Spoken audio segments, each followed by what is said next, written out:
आज तक रेडियो सुनता है सारा जहां।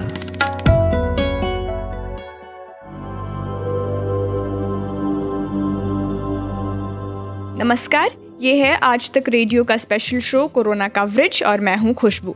इस पॉडकास्ट में हम कोरोना से जुड़ी वो हर खबर लेकर आते हैं जिसे आपका जानना ज़रूरी है, ताकि अफवाहों से, डर से आप दूर रहें।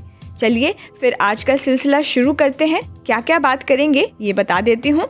कोवैक्सीन लगवाने से पहले एक कंसेंट फॉर्म भरना होता है, लेकिन वही कोविशील्ड वैक्सीन के लिए ये फॉर्म ज़रूरी नहीं है। क्या है इसके पीछे की वजह? क्या क्या फॉर्म में आपसे पूछा जाता है?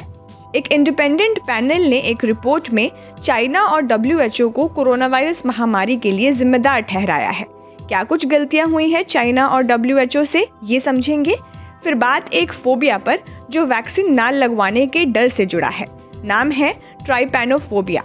क्या दिक्कतें आती हैं इस फोबिया में? अगर आप इसके शिकार हैं तो वैक्सीन लगवाने से पहले आपको क्या करना चाहिए? अंत में आपको डॉक्टर रोहित रवि से मिलवाएंगे जिन्होंने वैक्सीन लगवाई है। कैसा अनुभव रहा उनका, उन्हीं की जुबानी सुनेंगे। लेकिन उससे पहले देश दुनिया से आई कोरोना अपडेट्स को सुनिए।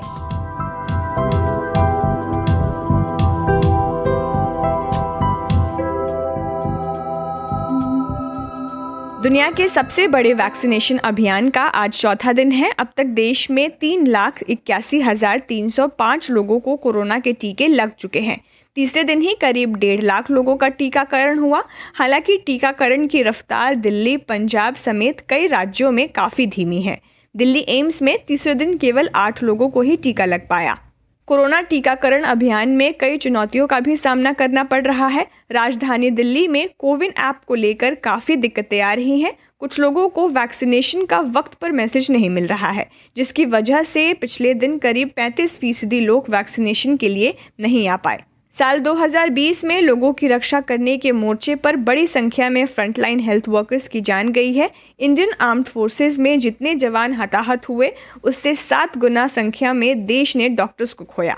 2020 में 734 डॉक्टर्स की जान गई, वहीं 106 सुरक्षा कर्मियों ने सर्वोच्च बलिदान दिया।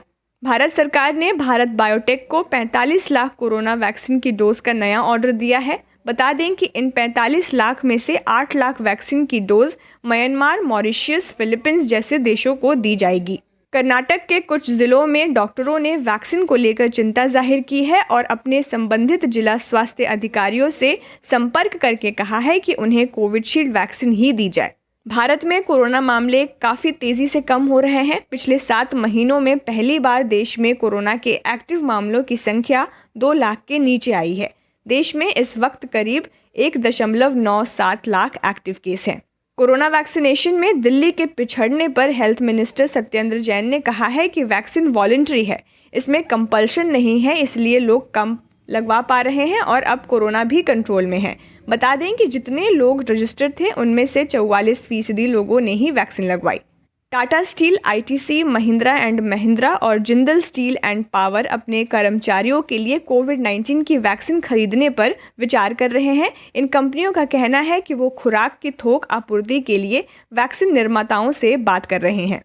भारत बांग्लादेश को कोविड वैक्सीन की डोज गिफ्ट के तौर पर देने वाला है। भारत पहले चरण में जहाज से ऑक्सफोर्ड एस्ट्राजेनेका वैक्सीन 25 जनवरी तक बांग्लादेश भेज सकता है। हालांकि अभी वैक्सीन डोज की संख्या और वैक्सीन की कंपनी को लेकर स्थिति साफ नहीं है।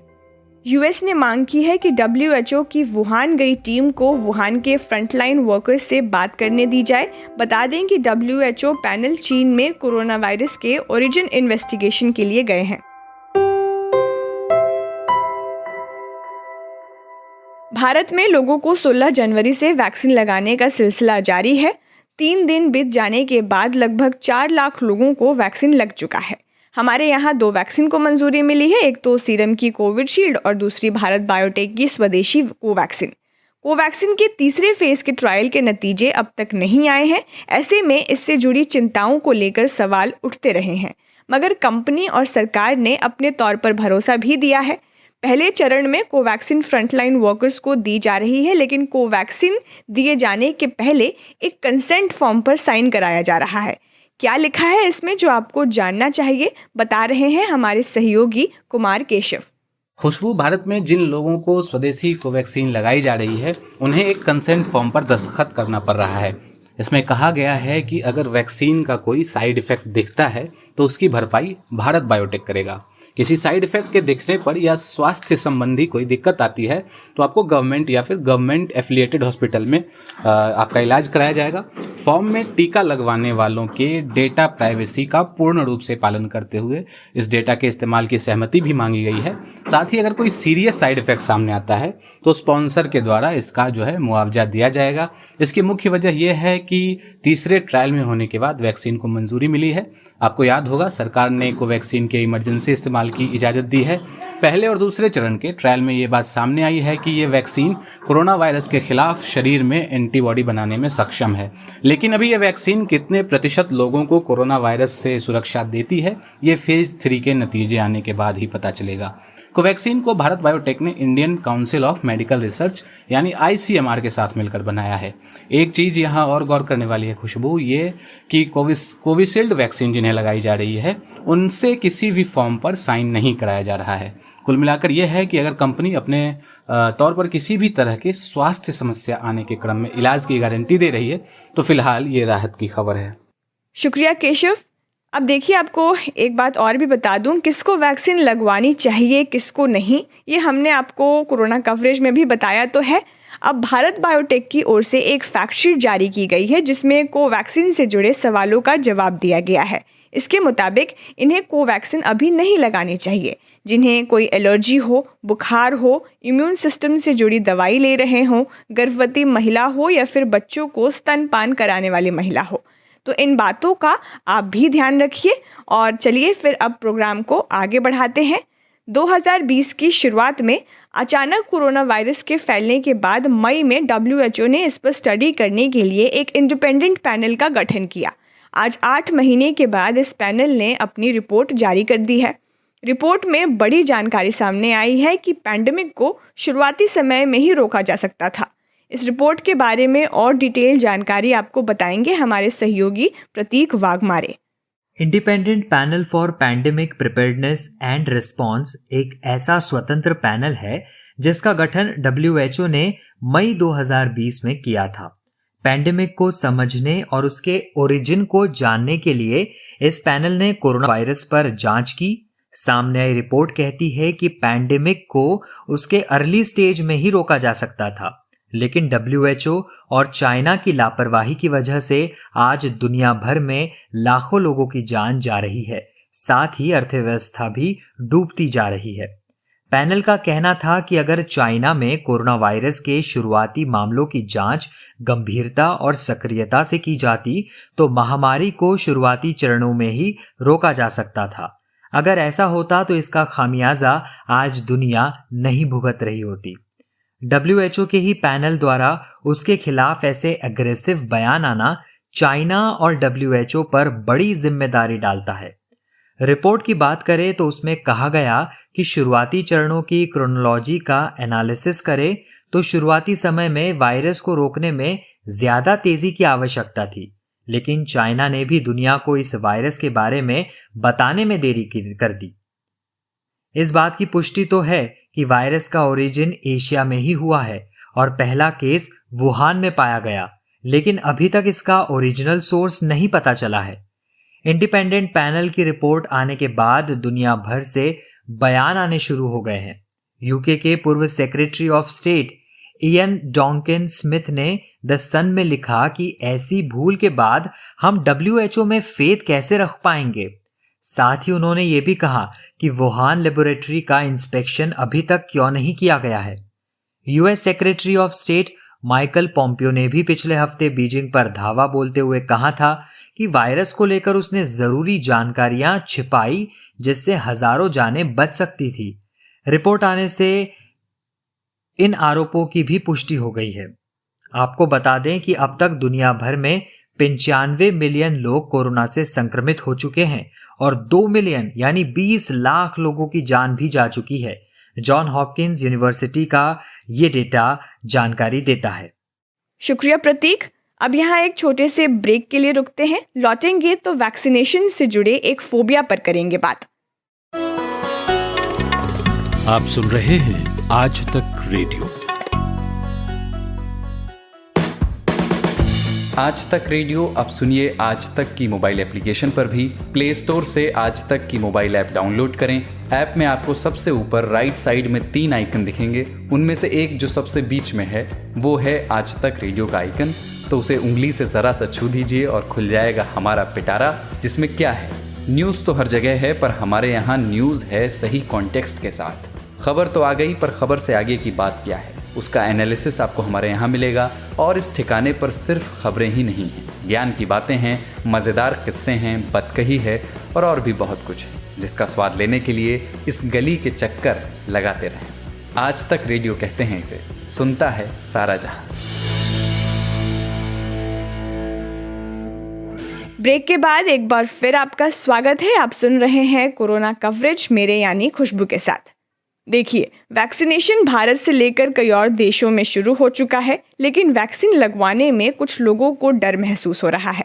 इसकी वजह तमाम है। किसी को वैक्सीन पर ट्रस्ट नहीं है, किसी को लगता है कि इन्फेक्शन कम हो गया है तो वे वैक्सीन क्यों लगवाएं। कईयों को साइड इफ़ेक्ट्स का भी डर है, लेकिन इसमें इंजेक्शन से डर, जो एक तरह का फोबिया ही है, उसे भी जोड़ा जा सकता है।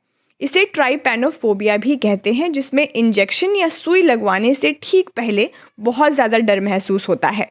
Centres for disease control and prevention के मुताबिक अमेरिका में 7% लोग ट्राइपैनोफोबिया के चलते वैक्सीन नहीं लगवा रहे हैं। भारत में भी लोग इसके शिकार हो सकते हैं, लेकिन अभी इसका कोई सरकारी डेटा नहीं है। मैंने एम्स के रेमेटोलॉजी डिपार्टमेंट की HOD डॉक्टर उमा कुमार से बात की और उनसे पूछा कि ट्राइपैनोफोबिया में किस तरह की दिक्कतें सामने आती हैं। ट्राइपैनोफोबिया जो है वो फियर होता है नीडल से या फिर किसी भी शार्प ऑब्जेक्ट से, जैसे पिन्स वगैरह हैं, तो इनको हैंडल करने में जो इंडिविजुअल है बहुत डरता है। और ये डर उस हद तक हो सकता है कि इनको देखते ही उसकी हार्ट बीट बढ़ सकती है या फिर ब्लड प्रेशर बढ़ सकता है। और कभी कभी देखा होगा कि जब हैंडल करने की बात आती है तो बेहोशी तक, जिसे वेजोवेगल शॉक कह देते हैं, वो तक रिपोर्टेड है। और जो परेशानी सबसे ज़्यादा ये होती है कि ऐसा इंडिविजुअल किसी भी मेडिकल प्रॉब्लम के लिए डॉक्टर के पास जाना अवॉइड करता है, क्योंकि उसे डर होता है कि वो इंजेक्शन लगा दिया जाएगा। पर्टिकुलरली आपने देखा होगा बच्चे। तो और इसके अलावा कोई भी ऐसी चीज़ देखा उसने, बहुत शार्प पॉइंटेड ऑब्जेक्ट, तो जो मैंने बताया कि टेकिकार्डिया होना, मतलब हार्ट रेट बढ़ जाना और धड़कन बढ़ गई और ब्लड प्रेशर शूट अप कर गया, और जब उसको वाकई वो हैंडल या प्रोसीजर करने की बारी आती है कि उससे कुछ काम करना है, तो फिर वो ये सब चीज़ें कम भी हो सकती है। डॉक्टर, फिर ट्राइपैनोफोबिया का इलाज क्या है? इलाज का जो सबसे इम्पोर्टेंट चीज़ है वो है बिहेवियरल थेरेपी, है ना। इसको कह देते हैं CBT और कॉग्निटिव बिहेवियरल थेरेपी, जिसमें कि उसको ग्रेजुअली डिसेंसिटाइज किया जा सकता है। आपने देखा होगा जैसे एलर्जी होती है तो वो पर्टिकुलर एलर्जन बहुत ही स्मॉल डोजेस में देकर उसको डिसेंसिटाइज करने की कोशिश की जाती है। तो ऐसे ही इसमें हम ये मान लें कि अगर किसी को सिरिंज से प्रॉब्लम है, नीडल से प्रॉब्लम है, तो पहले उसको आप सिरिंज दिखा रहे हो, फिर उसके बाद उसने उसको हैंडल किया, फिर विथ नीडल दिखा रहे हैं। पहले विदाउट नीडल था, फिर विथ नीडल, उसके बाद फिर उसको हैंडल करने दिया, फिर उसके बाद धीरे धीरे करके जब उसकी आदत में आ गया, उसको डिसेंसिटाइजेशन मैकेनिज्म कह देते हैं। तो सबसे इम्पोर्टेंट यही है, और उसको काउंसल करना बार बार, या फिर जब देने की बारी आती है कि मेडिसिन देनी है तो हो सकता है इंजेक्टेबल ना दे के ओरल ड्रग्स को प्रेफरेंस देना। अगर कोई ट्राइपैनोफोबिया का शिकार है और उसको वैक्सीन लगवाना हो तो क्या करना चाहिए कि फियर ऑफ जो निडल है वो कम हो सके? देखिए, वैक्सीनेशन कोई इमरजेंसी प्रोसीजर तो होता नहीं है। तो जैसे मैंने कहा कि उसको काउंसल करके और थोड़ा सा डिसेंसिटाइज करने की कोशिश की, वो देखे कि लोग लगवा रहे हैं, उनको कुछ नहीं हो रहा है, तो इसका असर हो सकता है। या फिर कोई वैक्सीन अगर है और उसके ओरल या नीजल रूट वाली वैक्सीन अवेलेबल है तो उसको प्रेफरेंस दी जा सकती है। बाकी ये है कि अगर कोई बहुत ही ज़रूरी कोई चीज़ हो जाती है तो और भी तरीके हैं कि जिससे इंजेक्शन दिया जा सकता है। अगर किसी को ट्राइपैनोफोबिया है तो उसे हम वैक्सीनेशन से पहले कैसे डिसैनिटाइज करें? देखिए, डिसेंसिटाइजेशन एक दिन में तो हो नहीं सकता, ये बहुत over the period of days and weeks and months होता है डिसेंसिटाइजेशन की जो प्रोसेस है, क्योंकि जो डीप रूटेड फियर है वो एक दिन में नहीं जाता। लेकिन हाँ, कोशिश की जा सकती है कि वो इंडिविजुअल जाए, लोगों को देखे कि जिनको इंजेक्शंस लग रहे हैं वो बिल्कुल ठीक हैं, ठीक ठाक बाहर आ रहे हैं, उनको कोई प्रॉब्लम नहीं हो रही है। उसके बाद वो और उसको साथ ही साथ काउंसलिंग की जा सकती है, बताया जा सकता है कि इससे कुछ नहीं होता, ये सिर्फ एक निडल प्रिक होती है, जैसे चोट लग जाती है कहीं, उसी तरह की चीजें होती हैं। तो डिफरेंट वेज में उसको काउंसिल किया जा सकता है। बस यही तरीके हैं जो अपनाए जा सकते हैं ऐसे लोगों को, और ये बताया जा सकता है कि ये कितना जरूरी है करवाना, क्योंकि अगर वे किया जाए कि लाइफ इज मोर इम्पोर्टेंट और फियर इज मोर इम्पोर्टेंट, तो फिर ये चीज समझ में आती है कि थोड़ा फियर है भी, उसको ओवरकम करके saving life is more important, तो भी आदमी अपने डर के ऊपर काबू पा लेता है। शुक्रिया डॉक्टर। अब बारी आपको एक शख्स से मिलवाने का जिन्होंने अभी हाल ही में कोविशील्ड का वैक्सीन लगवाया है। नाम है डॉक्टर रोहित रवि। मैंगलोर के कस्तूरबा मेडिकल कॉलेज में ऑडियोलॉजी डिपार्टमेंट के असिस्टेंट प्रोफेसर हैं। ये हेल्थ केयर वर्कर्स में आते हैं, इसलिए इन्हें वैक्सीनेशन कराने का पहले चरण में मौका मिला। इनकी पत्नी को भी इन्हीं के साथ वैक्सीन लगाई गई, वो भी एक हेल्थ केयर वर्कर है।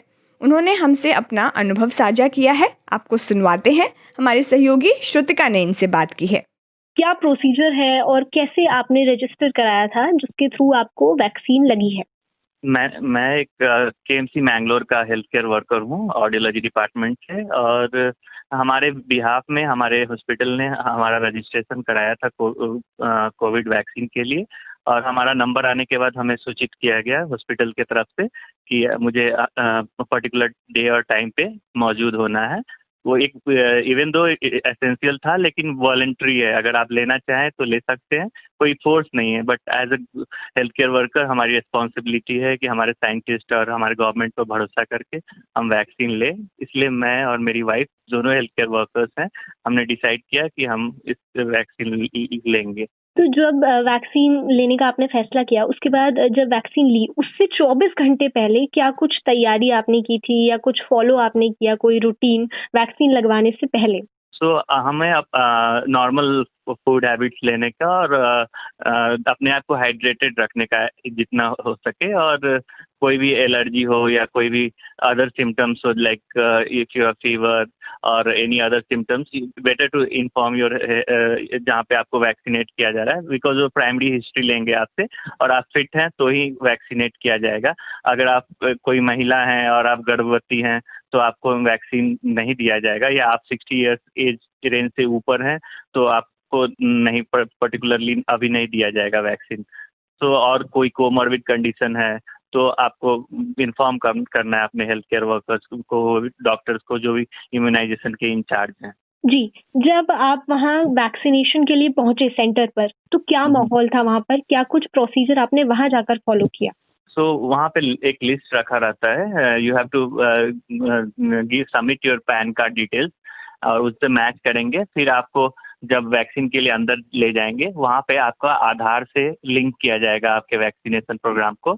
वो कंपलसरी नहीं है, लेकिन they prefer that you link your vaccination to the Aadhaar system, क्योंकि वो समय समय पे आपको अपडेट आते रहेंगे, क्योंकि आपको फॉलो अप बूस्टर 28 डेज बाद दिया जाएगा। वो सब कारण वो अपडेट करते हैं आधार से आपके वैक्सीनेशन प्रोग्राम को। वो करने के बाद एक बार आधार अपडेट हो गया, मेरा क्लिनिकल हिस्ट्री ले लिया गया कि I have no other symptoms, I am fit, then the immunization part happened, and once I was vaccinated they kept us for observation for 30 minutes and they kept checking कि कोई symptom rise नहीं ना हो रहा है, fatigue नहीं ना हो रहा है, fever अचानक नहीं ना हुआ। those symptoms they will ask, once they are secure कि आपको कुछ नहीं हुआ 30 minutes के लिए, then they let you go home। Doctors ने कोई आपको प्रिकॉशंस लेने को वैक्सीन लगवाने के बाद में बोला है, या कोई कितने दिन तक कुछ भी कोई साइड इफेक्ट्स आ सकते हैं, इसके बारे में कोई जानकारी दी है? हाँ, ऐसा दिया गया कि आज वैक्सीन के कुछ सिम्टम्स है, like mild फेटिक plus mild grade fever, that is common symptom जो अक्रॉस द स्टेट देखा जा रहा है with vaccine being given. Even I had few फेटिक symptoms but I do not develop fever, but few of the people जिन्होंने vaccine लिया है उनको fever develop हुआ है। तो घबराने की बात नहीं है। दे सेड अगर ऐसा होता है just take a paracetamol and it should subside within 1-2 days, this kind of symptoms if you get। अगली डोज आपकी कब की हो सकती है इसके बाद में? अगली डोज मेरी 28 डेज के बाद होगी। कोई भी वैक्सीन आप लेते हैं उसके 28 डेज के बाद कोविड की बूस्टर डोज दिए जाएंगे। जी, अच्छा, ये बताइए, लोगों के मन में अभी भी बहुत संदेह है वैक्सीन को लेकर, तो उनको आप कुछ कहना चाहेंगे कि वो वैक्सीन ले और अपने आप खुद से सामने आए वैक्सीन लेने के लिए? ये एक बहुत अहम सवाल है। एक्चुअली हमारे देश में एक अच्छी मुहिम है कि वैक्सीन इतनी जल्दी रिकॉर्ड टाइम में बनाया गया है हमारे साइंटिस्ट द्वारा। कृपया करके उस पर भरोसा करें और being a health care providers हम लोग एक एग्जांपल सेट कर रहे हैं बाय टेकिंग वैक्सीन। हमारे सबसे पहले हम ले रहे हैं, इससे बड़ा आपको आश्वस्त कोई नहीं कर सकता कि जो इन्वॉल्व है साइंटिस्ट, जो डॉक्टर्स इन्वॉल्व है इस वैक्सीन डेवलपमेंट में, वो खुद पहले ले रहे हैं और एग्जाम्पल सेट कर रहे हैं। तो आप निडर होके, थोड़ा सिम्टम आएगा बट जानलेवा नहीं है, बारिंग 1-2 केसेस हो सकते हैं ऐसे, तो अफवाह पर मत जाइए। गवर्नमेंट को ट्रस्ट कीजिए, अपने साइंटिस्ट पर ट्रस्ट कीजिए और वैक्सीनेशन को सपोर्ट कीजिए। जी बहुत बहुत शुक्रिया डॉक्टर, हमसे अपना ये अनुभव साझा करने के लिए और लोगों में एक विश्वास जगाने के लिए। तो फिलहाल आज के कोरोना कवरेज में बस इतना ही। आपको आज का कवरेज कैसा लगा हमें ज़रूर बताइए। कोई सलाह सुझाव हो तो लिख भेजिए हमारे ईमेल पते पर radio@aajtak.com। कल फिर मिलते हैं कुछ नए रिसर्च और अपडेट्स के साथ। अपना बहुत बहुत ख्याल रखिए। नमस्कार।